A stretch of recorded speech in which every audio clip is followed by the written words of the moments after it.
معزز سامعین کرام، عزیزان گرامی، تمام تعریفیں اس رب کائنات کے لیے سزاوار ہیں جس رب کائنات نے ہم تمام کو ایک مختصر سی زندگی دے کر دنیا میں بھیجا ہے۔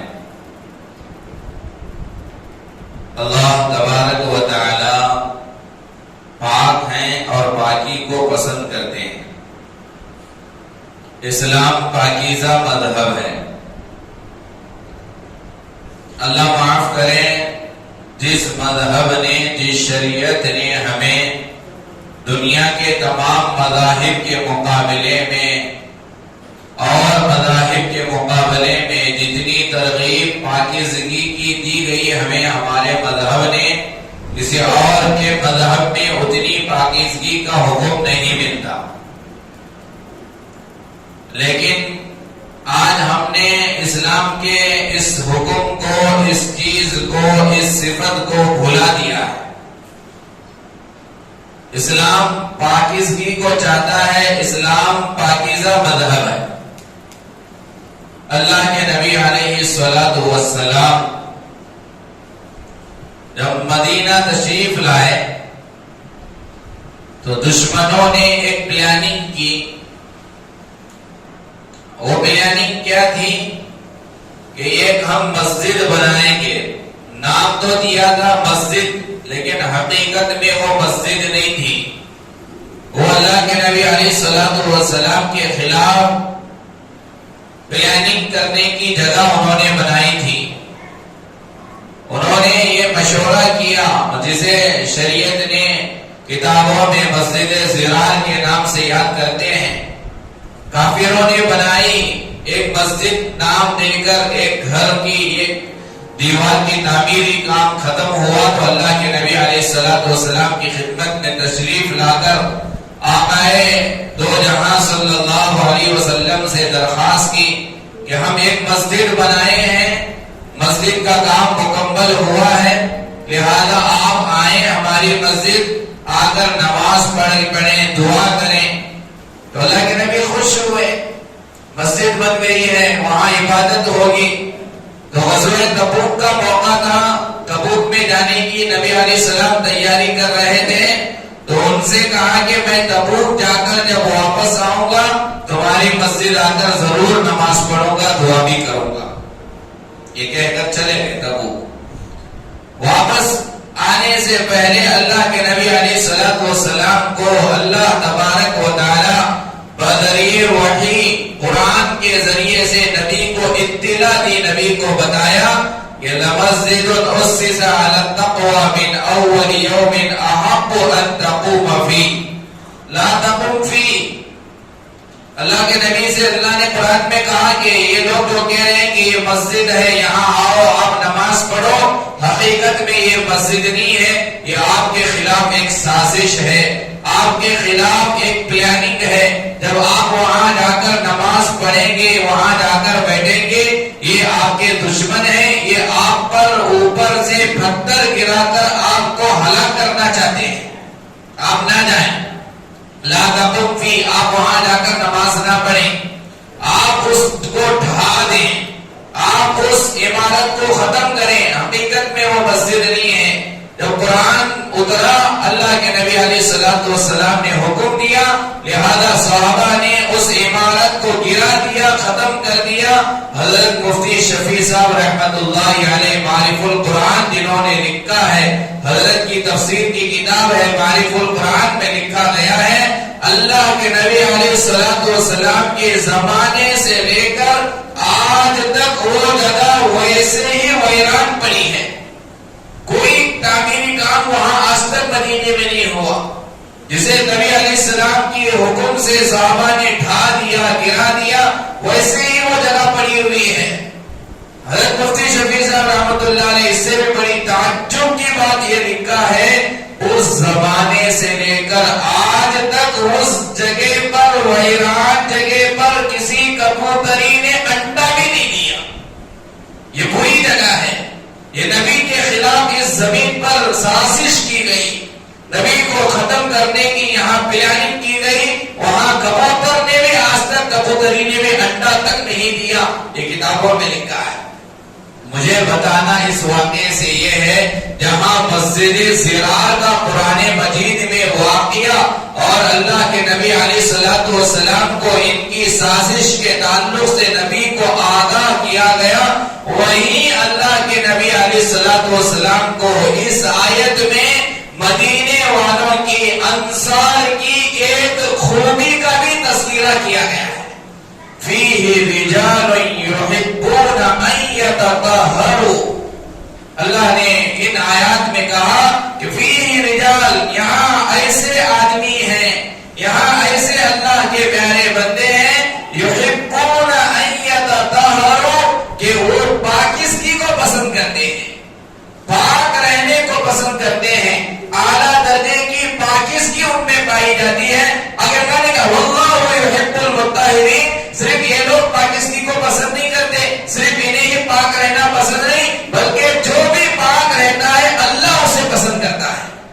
تو پاک رہنے والے یہ اللہ کے محبوب بندے، اللہ کے پسندیدہ بندے، پاکیزگی کا حکم اللہ نے قرآن مجید میں دیا، اور اللہ نے اعلان کر کے کہا ان اللہ یحب التوابین ویحب المتطہرین، اللہ یقیناً، تاکید کے ساتھ اللہ نے یقیناً اللہ تبارک و تعالی توبہ کرنے والوں کو چاہتا ہے، توبہ کرنے والوں کو پسند کرتا ہے۔ آگے کہا یحب المتطہرین، جو بندے بندیاں دنیا میں پاک رہتی ہیں، صاف رہتی ہیں، پاکیزگی کو پسند کرتی ہیں، پاکیزہ زندگی گزارتی ہیں، اللہ ان پاک رہنے والے بندوں سے بھی محبت کرتا ہے۔ قرآن نے کہا اللہ پاک رہنے والے بندوں کو چاہتا ہے، پسند کرتا ہے۔ جب یہ آیت فیہ رجال یحبون ان یتطہروا واللہ یحب المطہرین نازل ہوئی، اللہ کے نبی علیہ الصلوۃ والسلام نے مدینے والے انصار صحابہ رضی اللہ عنہم کو بلا کر پوچھا، وہ انصار تمہاری وہ کون سی صفت ہے پاکیزگی والی جو صفت اللہ کو پسند آئی اور اللہ قرآن اتارا، مجھے وہ صفت بیان کرو، تم کیسے پاک رہتے ہو، تمہاری وہ کون سی خوبی ہے، تمہاری وہ کون سی اچھی صفت ہے جس صفت کو اللہ نے پسند کیا اور قرآن اتار کر تمہاری قرآن میں اللہ نے تعریف کی۔ انصار صحابہ اللہ کے نبی علیہ الصلوۃ والسلام سے کہا ہماری یہ پاکیزگی کی صفت یہ ہے، جب ہم استنجا سے فارغ ہوتے ہیں، بیت الخلا سے فارغ ہوتے ہیں، پانی کے استعمال کرنے سے پہلے ڈھیلے کا ہم استعمال کرتے ہیں، پہلے ڈھیلے کے ذریعے سے ہم پاکی اختیار کرتے ہیں، پھر پانی سے ہم پاکیزگی کو اختیار کرتے ہیں۔ اللہ کے نبی نے کہا یہی وہ تمہاری اچھی عادت، یہی وہ پاکیزگی کا جو طریقہ تم اختیار کرتے ہو، یہ اللہ کو بہت پسند آیا، اللہ نے قرآن میں تمہاری تعریف کی۔ تو پاک رہنے والوں کی تعریف اللہ نے کی۔ حدیث پاک میں آتا ہے، مسلم شریف کی روایت ہے، اللہ کے نبی علیہ الصلوۃ والسلام نے ارشاد فرمایا ان اللہ نظیف، یقیناً اللہ پاک ہے۔ بہت اللہ کے جہاں صفات بیان ہوئے، ایک جگہ اللہ کے نبی علیہ السلام نے فرمایا ان اللہ جمیل، اللہ خوبصورت ہے، یحب الجمال، اللہ خوبصورتی کو پسند کرتے ہیں۔ ایک جگہ نبی نے کہا ان اللہ نظیف، اللہ پاک ہے، یحب النظافہ، اللہ پاکی کو پسند کرتے ہیں۔ حضرت قاری طیب صاحب رحمۃ اللہ علیہ دارالعلوم دیوبند کے 50 سال محتمل رہے، دارالعلوم وقف کی بنیاد ڈالی حضرت قاری طیب صاحب رحمۃ اللہ علیہ۔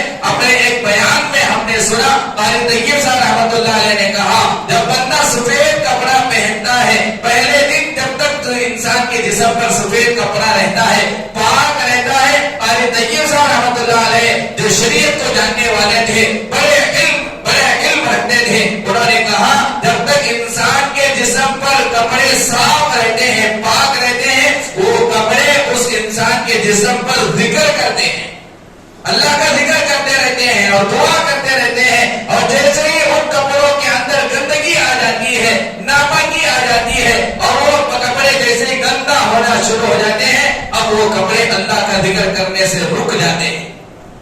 یہ بیان کیا ہے حضرت قاری طیب صاحب رحمۃ اللہ علیہ۔ تو اللہ پاک ہیں، پاکیزگی کو پسند کرتے ہیں۔ اور رہا مسئلہ اللہ نے جب ہمیں حکم دیا، اور ایک حدیث جو ہمارے مکاتب کے اندر بچے یاد کرتے پڑھتے ہیں، الطہور شطر الایمان، اللہ کے نبی علیہ السلام نے کہا نماز کو اس کے تعلق سے نہیں کہا، روزے کے تعلق سے نہیں کہا، زکات و حج کے تعلق سے نہیں کہا، بلکہ پاکیزگی کے تعلق سے پیارے آقا علیہ السلام نے فرمایا الطہور شطر الایمان، پاک رہنا گویا کہ یہ آدھا ایمان ہے، آدھا ایمان قرار دیا گیا پاک رہنے کو، پاکیزگی کو آدھا ایمان قرار دیا گیا۔ تھوڑا ہم اپنے گریبان میں جھانک کر دیکھیں، اللہ معاف کرے، آج مسلمان جسے شریعت نے اتنا پاک رہنے کا حکم دیا، لیکن آج غیروں کے مقابلے میں ہمارے گلیوں کا حال کیا ہے، ہمارے گھروں کا حال کیا ہے، ہمارے محلوں کا حال کیا ہے؟ آپ جا کر جائزہ لیں، صرف باگل کوٹ کا جائزہ نہیں، پورے ہندوستان کا آپ جائزہ لیں، آپ جا کر دیکھیں کہ جو محلہ، جو گلی سب سے زیادہ گندی آپ کو نظر آئے گی، سب سے زیادہ بری حالت میں آپ کو نظر آئے گی، یہ ہمارا چیلنج ہے۔ آپ آنکھ بند کر کے بغیر تحقیق کے کہیں کہ یہ مسلمان کی گلی ہے تو مسلمان ہی کی گلی رہے، سب سے زیادہ گندی گلی ہماری، سب سے زیادہ برا محلہ ہمارا۔ اس لیے ہمیں پلاٹ دینا کوئی پسند نہیں کر رہا، ہمیں کوئی پلاٹ دینا پسند نہیں کر رہا، کیوں؟ کیونکہ ہم نے ہماری حیثیت کو گرا دیا ہے، یہ ہماری سوچ کے مسلمان ہے، ہندو مسلم نہیں، ایک چیز یہ بھی اس میں داخل ہے، اگر یہ مسلمان ہمارے محلے میں آئیں گے، یہاں ایک پلاٹ خریدیں گے، یہاں ایک گھر بنائیں گے، پورے محلے کو ایک گندا کریں گے، یہ پاک نہیں رہتے۔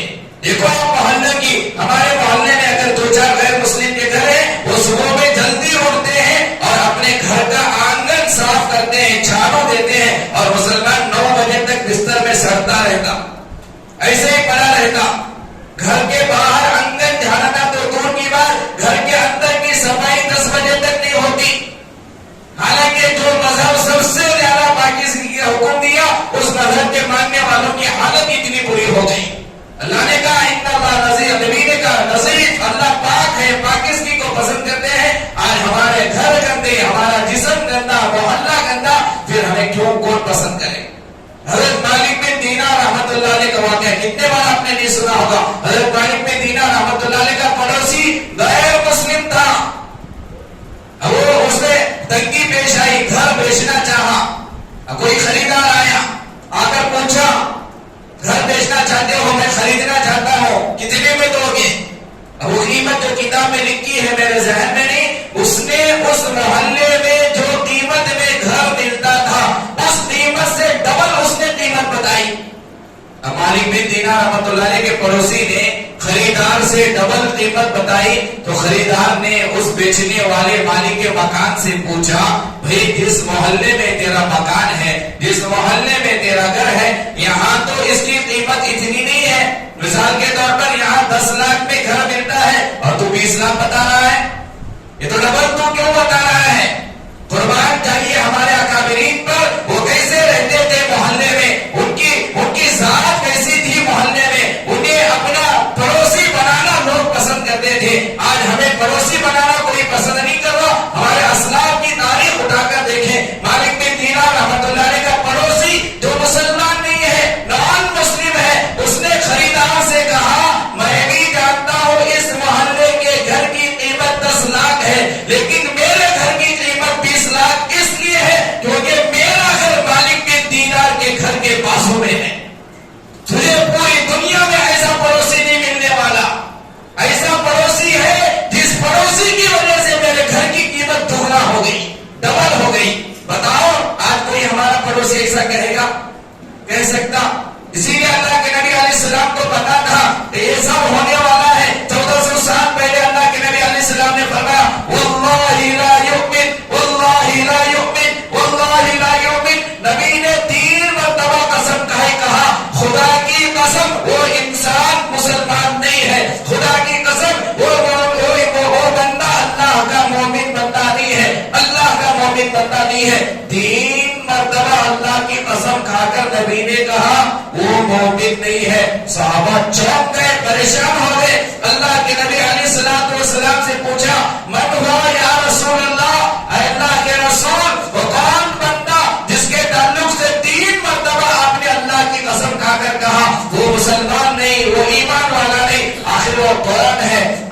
نبی علیہ السلام نے فرمایا الذی لا یأمن جارہ بوائقہ، وہ بندہ ایمان والا ہو ہی نہیں سکتا جس کی شرائطوں کی وجہ سے، جس کی باتوں کی وجہ سے، جس کے کاموں کی وجہ سے اس کا پڑوسی پریشان ہو، جو اپنے پڑوسی کو پریشان کرتا ہو اپنی گندگی کی وجہ سے، غلاظت کی وجہ سے، باتوں کی وجہ سے، جو تکلیف دے پڑوسی کو، نبی نے 3 مرتبہ خدا کی قسم کھا کر کہا کہ وہ مسلمان ہو ہی نہیں سکتا، اس کا ایمان مکمل ہو ہی نہیں سکتا۔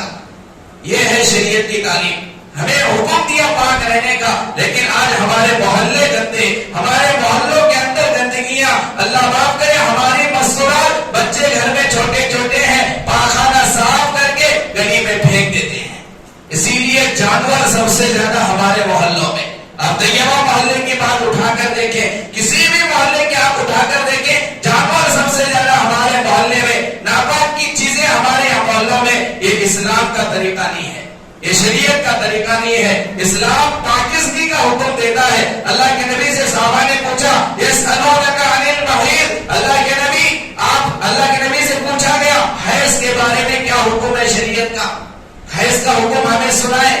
قل هو اذن، اللہ کے نبی سے سوال ہوا، اللہ نے قرآن نازل کر کے جواب دیا هو اذن، وہ ناپاکی ہے، وہ گندگی ہے۔ فاعتزلوا النساء فی المحیض، حالت حیض میں تم اپنی بیویوں سے دور رہنا، ولا تقربوهن، تم ہرگز ہرگز ان کے قریب نہ ہونا، حتی یطہرن، جب تک کہ وہ پاک نہ ہو جائیں۔ آگے اللہ نے کہا یحب المتطہرین، اور جو پاک رہتے ہیں اللہ انہیں پسند کرتا ہے۔ اور اللہ کے نبی علیہ السلام پر دوسری وحی جو نازل ہوئی، سب سے پہلی وحی سورہ علق کی 5 آیتیں، اقرأ بسم ربک الذی خلق، خلق الانسان من علق، یہ پہلی وحی۔ جب دوسری مرتبہ حضرت جبرائیل علیہ السلام اللہ کے نبی علیہ السلام کی خدمت میں حاضر ہوئے، دوسری وحی میں کیا کہا گیا؟ یا ایھا المدثر قم فانذر وربک فکبر۔ اس کے بعد چوتھی جو آیت ہے یا ایھا المدثر قم فانذر وربک فکبر، یہ 3 آیتوں کے بعد چوتھا جو حکم دیا گیا اللہ کے نبی کو چوتھی آیت میں وثیابک فطہر، اے نبی آپ اپنے کپڑوں کو پاک رکھیے۔ یہاں بھی پاکی کا حکم، دوسری وحی میں پاک رہنے کا حکم، ثیابک فطہر، اپنے کپڑوں کو آپ پاک رکھو۔ تو جگہ جگہ قرآن مجید میں پاکی کا حکم دیا گیا، احادیث میں اللہ کے نبی علیہ السلام نے پاکی کا حکم دیا گیا۔ لہذا معزز سامعین کرام، اسلام پاک مذہب ہے، پاکی کو پسند کرتا ہے، بغیر پاکی کے کوئی عبادت قبول ہی نہیں ہو سکتی۔ آپ تھوڑا جھانک کر دیکھیں، اگر آپ چاہتے ہیں کہ آپ کی نماز قبول ہو، آپ کی نماز مکمل ہو، نماز کے مکمل ہونے کے لیے تمہارا پاک رہنا ضروری، وضو کرنا ضروری، اگر جنوبی ہو تو غسل کرنا ضروری، قرآن کے ذریعے سے اگر عبادت کرنا چاہتے ہو قرآن کے لیے پاک رہنا ضروری، حج کرنا چاہتے ہو حاجی کا احرام میں داخل ہونے کے لیے، حاجی کا حرم میں داخل ہونے کے لیے، کعبے کا طواف کرنے کے لیے پاک رہنا ضروری۔ لہذا عبادتوں کے لیے پاکی ضروری ہے، ظاہری پاکی بھی ضروری، باطنی پاکی بھی ضروری، 2 طرح سے پاک رہنا۔ پاک رہنا کیسا پاک رہنا؟ 2 طرح سے پاک رہنا، سمجھو ادھر دیکھو سونے والے، 2 طرح سے پاک رہنا۔ نمبر 1 باطنی اعتبار سے پاک رہنا، نمبر 2 ظاہری اعتبار سے پاک رہنا۔ باطن سے بڑا دل کا پاک رہنا، یہ بھی ضروری ہے۔ ایک بندہ ظاہر میں بہت خوبصورت ہے، اچھے اچھے کپڑے پہن رہا، اچھا اچھا عطر لگا رہا، خوشبو لگا رہا، بالوں کو بہت اچھا لگ رہا، لیکن دل گندا ہے تو یہ بھی اللہ کو پسند نہیں۔ دل کو پہلے پاک رکھنا، کس سے؟ غیبت سے پاک رکھنا، جھوٹ بولنے سے دل کو پاک رکھنا، کسی کی دشمنی سے دل کو پاک رکھنا، حسد سے پاک رکھنا، کینہ کپٹ سے پاک رکھنا، جلن سے پاک رکھنا، کسی کی برائی دل میں نہ ہو، اور دل کو پاک رکھنے کے لیے اللہ کا ذکر کرنا، قرآن مجید کی تلاوت کرنا، خیر کی باتیں سننا، بری باتوں سے پرہیز کرنا، یہ بھی پاکی بہت ضروری۔ صرف ظاہر میں پاک رہنا مقصود نہیں ہے، باطن کا پاک رہنا بھی بہت ضروری ہے۔ جب دل پاک رہے گا جسم بھی پاک رہے گا، جب دل گندا ہوگا جسم بھی گندا ہو جائے گا۔ اللہ کے نبی علیہ السلام نے فرمایا اذا صلح صلح سائر جسدی واذا فسدت فسد سائر جسدی، اللہ کے نبی نے کہا کہ یہ دل میں انسان کے بدن میں ایک خون کا لوتڑا ہے، ایک خون کا ٹکڑا ہے، اگر وہ درست ہو جاتا ہے تو انسان کا سارا بدن، سارا جسم، سارے اعضاء صحیح ہو جاتے ہیں۔ وَإِذَا فَسَدَتْ فَسَدَ سَائِرُ جَسَدِهِ، اور انسان کے جسم میں جو خون کا لوتڑا ہے، خون کا ٹکڑا ہے، جب وہ گندا ہو جاتا ہے، ناپاک ہو جاتا ہے، فاسد ہو جاتا ہے، نبی نے کہا کہ انسان کا سارا بدن ناپاک ہو جاتا ہے۔ اللہ کے نبی نے کہا الا سنو، وہ کون ہے جسم کے اندر خون کا ٹکڑا؟ وہی القلب، وہ دل ہے۔ دل بن گیا سارا جسم بنے گا، دل بگڑ گیا سارا جسم بگڑے گا۔ دل پاک ہے نگاہ صحیح دیکھے گا، دل پاک ہے صحیح جگہ چلے گا، دل پاک ہے صحیح باتیں سنے گا، دل پاک ہے صحیح باتیں بولے گا۔ دل گندا ہے نگاہ غلط دیکھے گی، دل گندا ہے بری باتیں سنے گا، دل گندا ہے بری باتیں بولے گا۔ اسی کو حضرت مولانا اشرف علی تھانوی رحمۃ اللہ علیہ اپنی کتاب میں مثال کے ذریعے سے سمجھایا ہے کہ دل یہ ہانڈی کی طرح اور زبان یہ چمچے کی طرح، چمچا اسی چیز کو ہانڈی سے نکالتا ہے جو چیز ہانڈی میں رہتی ہے۔ ہانڈی میں گوشت کا سالن ہے، چمچا دال کو نہیں نکالتا، گوشت کچھ نکالتا۔ ہانڈی کے اندر بریانی ہے، اجلا کھانا نہیں نکالتا چمچا، وہ بریانی کچھ نکالتا۔ لہذا دل میں جو کچھ ہے زبان وہی نکالتی ہے۔ دل میں گندگی، زبان سے گندگی، اگر کوئی گالی دے رہا ہے سمجھو کہ اس کا دل گندا ہے، اگر کوئی غیبت کر رہا ہے سمجھو اس کا دل گندا ہے، اگر کوئی کسی کی برائی بیان کر رہا ہے سمجھو اس کا دل گندا ہے۔ دل کے پاک ہونے کی، دل کے برا ہونے کی علامت کیا ہے؟ زبان دیکھو، زبان صحیح ہے دل صحیح ہے، زبان غلط ہے دل بھی غلط ہے۔ تو لہذا سب سے پہلے پاکی باطن کی پاکی، کہ دل کو پاک رکھنا، ہر گناہ سے دل کو پاک رکھنا، دشمنی سے، غیبت سے، کینے سے، کپٹ سے، حسد سے، بغض سے، عداوت سے، ہر طرح کی باطنی بیماریوں سے پاک رکھنا، اور اس کے لیے قرآن مجید کی تلاوت کا اہتمام کرنا، ذکر اللہ کا اہتمام کرنا، اچھی باتیں سننا، اچھی باتیں بولنا، اچھوں کے ساتھ بیٹھنا، اچھوں کی صحبت اختیار کرنا، یہ بہت ضروری ہے۔ یہ باطنی پاکی۔ اور دوسری پاکی ظاہری پاکی، جسم کو بھی پاک رکھنا، کپڑوں کو پاک رکھنا، بالوں کو صاف رکھنا، یہ ظاہری پاکی۔ بعض لوگوں بولتی دل پاک رہے تو ہوا جی، دائر کو کیا دیکھنے کا، غلط بات ہے۔ یہ جو ردیمی کون سستانا، جو نہانے کو، جو نہانا بولے تو جنہیں پسند نہیں، نہائے بولے تو جنہیں بیزار ہوتا، ان کی زبان سے یہ بات نکلتی دل پاک رہے تو ہوا مولانا، کپڑے کو کلے کو کیا کرتی، چہرے کو لے کو کیا کرتی، غلط ہے۔ شریعت جو بولی وہ سننا، دل جو بولتا، دماغ جو بولتا وہ سننا نہیں۔ شریعت بول رہی کہ تو دل کو بھی پاک رکھ، جسم کو بھی پاک رکھ، تو تجھے پاک رکھنا ضروری ہے۔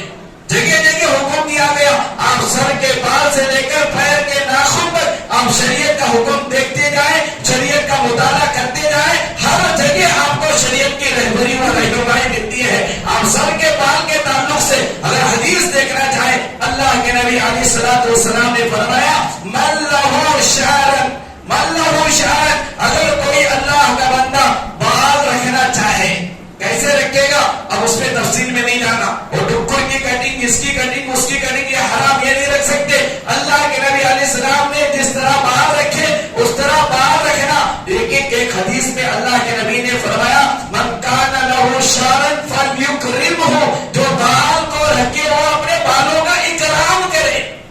اب تک پڑوسی کا اکرام، استاذ کا اکرام، باپ کا اکرام یہ سنا تھا، لیکن حدیث میں اللہ کے نبی نے بالوں کا اکرام کرنے کے لیے کہا من کان لہ شعر فلیکرمہ، جو اپنی زندگی میں بال بڑے رکھا ہے اس کا اکرام کرے۔ محدثین نے تشریح میں لکھا ہے بالوں کا اکرام یہ ہے بال ایسے ہی پراگندہ نہ چھوڑے، پراگندہ نہ چھوڑے، تیل لگائیں، کنگھی کریں، تیل لگانا بھی سنت ہے، کنگھی کرنا بھی سنت ہے۔ یہ بالوں کا اکرام اللہ کے نبی نے بیان کیا۔ اللہ کے نبی علیہ السلام کی مجلس میں دو آدمی آئے، ایک بندہ اللہ کے نبی کی مجلس میں آیا جس کے بال بڑے تھے، گندے تھے، نہ تیل لگایا تھا نہ کنگھی کیا تھا، اللہ کے نبی کی مجلس میں آیا۔ ایک اور بندہ نبی کی مجلس میں آیا جس کے کپڑے گندے تھے۔ دونوں کے تعلق سے اللہ کے نبی نے کہا، روایت میں آتا ہے اس گندے بال والوں کو دیکھ کر نبی نے کہا کیا بال کو صاف کرنے کے لیے کوئی چیز اسے نہیں ملتی؟ اور دوسرے بندے سے کہا کیا کپڑوں کو صاف کرنے کے لیے کوئی چیز اسے نہیں ملتی؟ یعنی بالوں کا گندا رکھنا، بالوں کو تیل نہ لگانا، یہ اللہ کے نبی کو پسند نہیں تھا. کپڑے کو گندا رکھنا یہ اللہ کے نبی علیہ السلام کو پسند نہیں تھا. لہذا بالوں کے تعلق سے نبی کی حدیث ملتی ہے، کپڑوں کے تعلق سے قرآن نے خود کہا، جیسے ابھی میں نے آپ کو بتایا ثیابک فطہر، کپڑوں کو پاک رکھو، صاف رکھو، سنت والا لباس پہنو. چہرے کے بارے میں کہا چہرے پر اگر تمہاری مونچھ ہے مونچھ کو کم کرو، داڑھی کو بڑھاؤ. لیکن ہم لوگوں کو ہمیشہ الٹا کرنے کی عادت نہ، ہمیں داڑھی کو کم کر دی، مونچھ کو بڑا کر دی. نبی کہہ رہے ہیں کہ جب مونچھ کو کم کرو داڑھی کو بڑھاؤ. نہیں یہ غلط، ہمیں کیا کرتی؟ مونچھ کو زیادہ رکھتی، داڑھی کو کم رکھتی. یہ حدیث کے خلاف ہے. اللہ کے نبی علیہ السلام نے فرمایا انسان کی فطرت میں ہے یہ 10 چیزیں. 10 چیزیں نبی نے حدیث میں بیان کی. انسان کی فطرت میں کیا؟ انسان کی فطرت میں یہ ہے کہ انسان اپنی مونچھوں کو کم رکھتا ہے، داڑھی کو بڑھاتا ہے. یہ فطرت میں کہا گیا. اور نبی نے کہا کہ ناخن بڑے ہونے نہ دو، ہفتے میں ایک مرتبہ ناخن نکالو، نہیں ہو سکتا 15 دن میں ایک مرتبہ نکالو. اور بغل کے بالوں کسے کہا گیا؟ بال اکھاڑنا، بغل کے بال اکھاڑنا. حکما نے حکمت لکھی ہے اللہ کے. دیکھو یہ بات سنو، حدیث کے اوپر غور کرو. اللہ کے نبی نے بغل کے بال کو ریزر لگانے کے لیے نہیں کہا. حدیث میں ہے یہ بال بغل کے اکھاڑنا. اب بڈھوں کو اکھاڑنے جوڑوں کو انڈیا میں پانی آتا، وہ بچپن سے کر لے آنا تھا، مجھے نہیں مسئلہ بلیڈ لگانے کو آئے. اب وہ بالا سخت سے سخت ہو کر تھی، انہیں نہ جا کو موہری میں ہوں پکڑ کو اکھاڑیا تو پورا محلہ بھاگوا تھا گھر کو. کیا ہوا کی بولو، ہو گیا زمانہ. جو ابھی جوان ہو رہی نہیں ان کے لیے حدیث سمجھو. نبی نے کہا کہ بغل کے بال کو اکھاڑنا.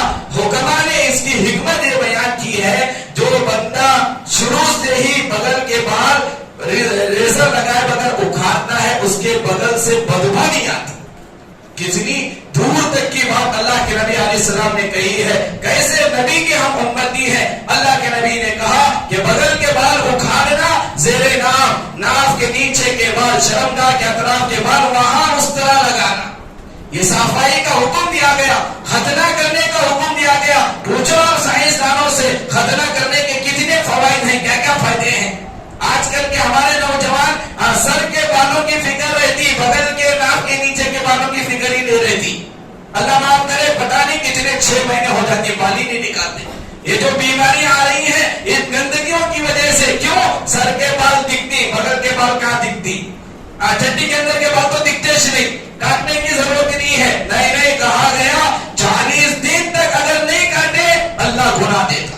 جائز نہیں ہے. ناس بہت سستان ہے. پہلے بولے کہ 8 دن میں ایک بار کاٹ بھی، نہیں حضرت نہیں کر سکتا. جا بھی 15 دن میں کاٹ، 15 دن میں نہیں 25 دن میں کاٹ، نہیں لاسٹ 40 دن، اس کے بعد نہیں. ہر 40 دن میں ایک مرتبہ بغل کے بال نکالنا، زیر ناف کے بال نکالنا، ناخن نکالنا، مونچھ کم کرنا. یہ شریعت نے کہا پاک رہنے کو. یہ جسم کے ظاہری چیز کو پاک رہنے کا حکم شریعت نے دیا. جو بندہ 40 دن تک بغل کے نیچے کے بال نہیں نکالتا، ناف کے نیچے کے بال نہیں نکالتا، وہ گنہگار ہو جاتا. اور زندگی میں رہنے تک نکالنے کا حکم دیا گیا، مرنے کے بعد نہیں. آج کل معاشرے میں گندگی پھیل گئی. انتقال ہونے کے بعد غسل دینے والے ریزر مت نکئی کو اب مردے کے بعد زندگی میں نہیں نکالے، بڑے بات کہیں کو نکال، نہیں اجازت نہیں. یہ حکم ہے شریعت میں پاک رہنے کا. وقت بہت ہو گیا اور تفصیل سے اس پر بات کرنا تھا. لہذا ہمارے حضرت مفتی نظام الدین صاحب کی ایک بات یاد آ گئی، وہ کہہ کر بات ختم کرتا ہوں. حضرت مفتی نظام الدین صاحب دامت برکاتہم پڑھانے کے دوران یہ بالوں کا جہاں تذکرہ ہوا، حضرت نے کہا حیا میں یہ بھی ہے کہ مرد ہاف آستین کا بنیان نہ پہنے، فل آستین کا پہنے.